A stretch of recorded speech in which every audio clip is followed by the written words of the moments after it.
Disney World rides don't run on magic and pixie dust. Sometimes they break down and sometimes they malfunction in some bizarre and hilarious ways.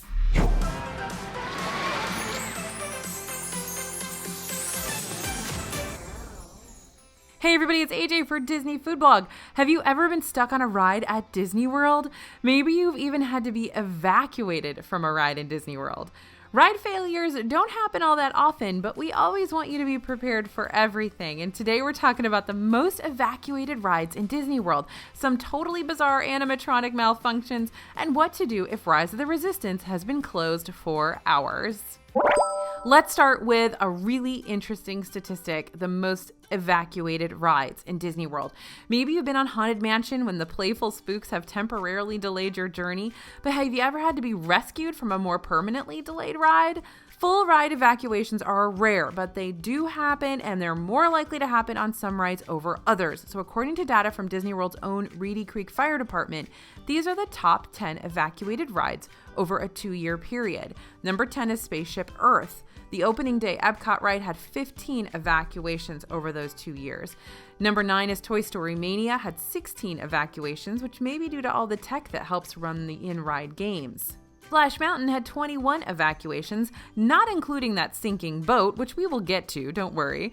Number 7 is Peter Pan's Flight, the oldest attraction on the list. It had 31 evacuations, and there have been upgrades over the years that may help keep that number down. Number 6, the Barnstormer. Even though it's one of the shortest rides at Disney World, this kiddie coaster had 32 evacuations over these 2 years. Number 5, The Many Adventures of Winnie the Pooh. This Fantasyland dark ride had 33 evacuations. Number 4 is Kali River Rapids over in Animal Kingdom. 44 evacuations for this one, and this may be due to monitoring sensors being triggered on this ride. This happens when the ride system thinks someone isn't where they should be or something is wrong, and it automatically stops the ride. Number 3 is Space Mountain in Magic Kingdom. It had 64 evacuations. And if it does break down, hop on the People Mover real fast if it's open to potentially see the ride with the lights on. Number 2, Pirates of the Caribbean. Water and loads of animatronics caused this ride to be evacuated 72 times. And the number 1 most evacuated ride in Disney World over these 2 years is 113 evacuations for Frozen Ever After. Again, likely due to water and advanced animatronics. Now, for coasters or rides that take you up off the ground, like Peter Pan's Flight, the Barnstormer, or Space Mountain, they actually need to bring out special stairs or ladders that help guests get out of ride vehicles. Water rides like Splash Mountain, Kali River Rapids, or Pirates of the Caribbean, and Frozen Ever After, you may need to be pulled or pushed by a cast member in waders to the closest ride exit. Water rides require a lot more maintenance than non-water rides since the track and ride parts are literally underwater, so things can rust and break a lot faster. That's why many water rides are closed for several week-long refurbs every once in a while. Typically January and February is when these go down because those are the months that the fewest people are sort of visiting Disney World, and the weather is not exactly water ride weather, so it's okay to sort of close Splash Mountain and Kali River Rapids because a lot of people don't want to ride those rides when it's cold outside anyway.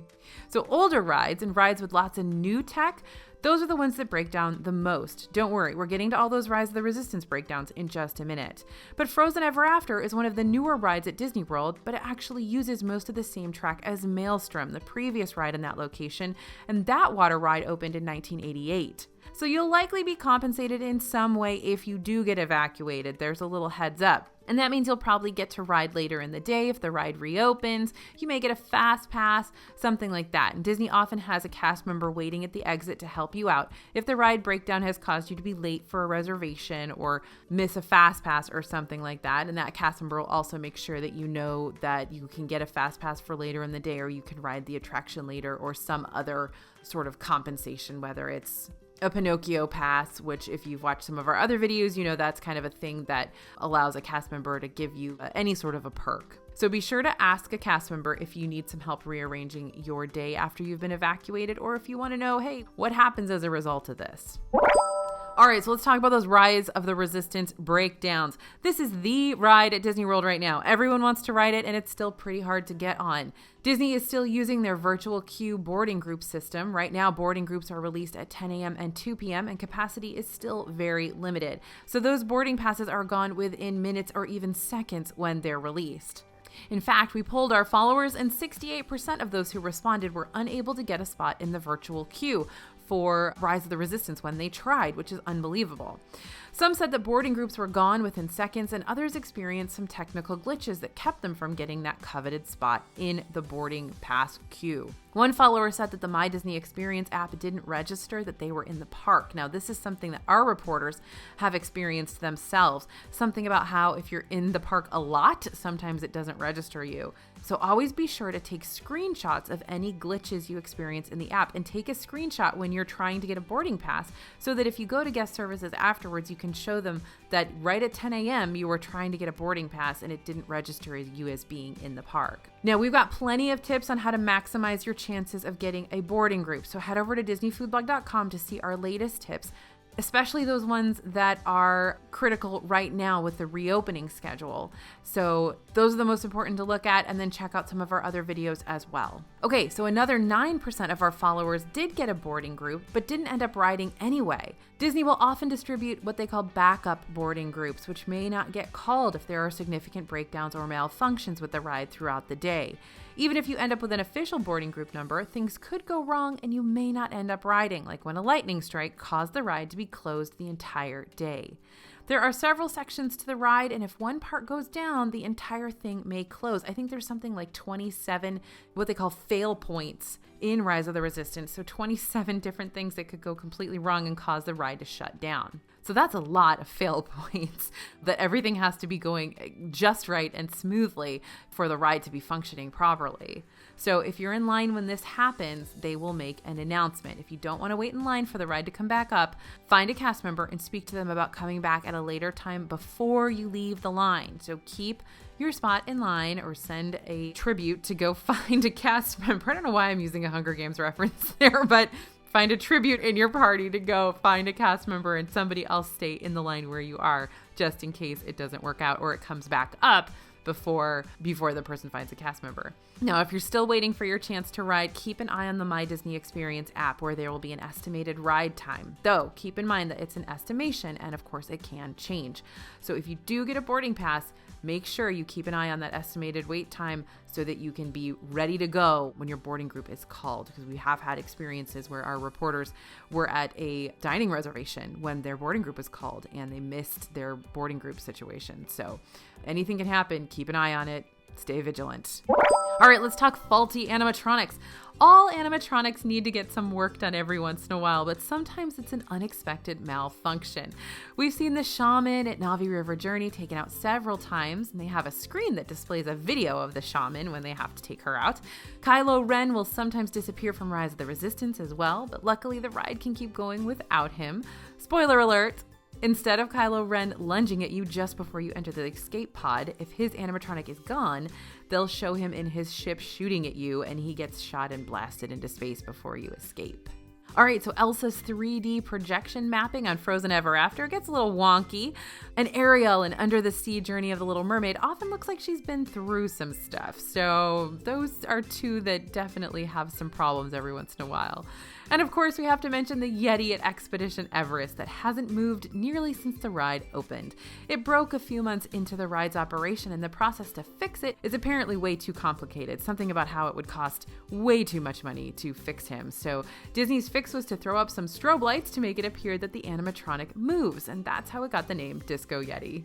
It seems that many of the newer, more complex animatronics are subject to more breakdowns. These things have so many more pieces and movements than their early hydraulic predecessors. These often need frequent tweaks and adjustments to make sure they're working perfectly. We've stood beside people who legitimately thought the Hondo Anaka animatronic at Millennium Falcon Smuggler's Run was a real person in costume. It takes a lot to keep that kind of technology running 100% day in and day out, which is why you may see a ride missing its star animatronic from time to time while it gets a few updates. But it's not always the most technologically advanced animatronics that break down. In a preview performance of Great Moments with Mr. Lincoln, there was a malfunction that caused the animatronic to start leaking its hydraulic fluid, which was at the time red. Many people thought they were reenacting Lincoln's assassination due to what looked like blood coming out of the animatronic. Now, the older style hydraulic animatronics like the ones you'll see in Hall of Presidents or Pirates of the Caribbean use a blue hydraulic fluid that is a lot less startling to see if they start leaking. Now, let's talk about the most bizarre, but not very common ride malfunctions. These are totally weird ride mishaps that have happened recently because we'd expect nothing less from 2020. Living with the Land cruised backwards. That was crazy. Back in July, Living with the Land at Epcot experienced a malfunction with the water jets that moved the boat forward, causing it to start cruising backwards. We've also got the memory of the guests aboard a Splash Mountain boat in early August being really surprised to find water leaking into their log. They hopped out of the boat to safety, something we don't really recommend without the supervision of a cast member. FYI, that water's not that deep, so you're gonna be okay. But the boat immediately submerged after they hopped out. Disney released a statement that basically said, yeah, that happened, without any further details. And back in February, before the park closures, a Jungle Cruise boat met a similar fate. One of the 15 boats that cruise around the jungle started to sink with guests aboard. Everyone was helped off the boat and Disney made it up to them, though they didn't disclose how. And the ride reopened later in the day with no more problems. In all of those incidents, no one was hurt, though those guests now have some interesting stories to tell. And do you guys remember when the Skyliner got stuck? Yep, just a few days after the Skyliner officially opened to guests, there was a major malfunction that caused two of the gondolas to crash into each other at the Skyliner's Riviera station. The line was completely stopped for 3 full hours, with guests hanging out up in those gondolas, listening to pre-recorded messages letting them know the Skyliner was temporarily stopped.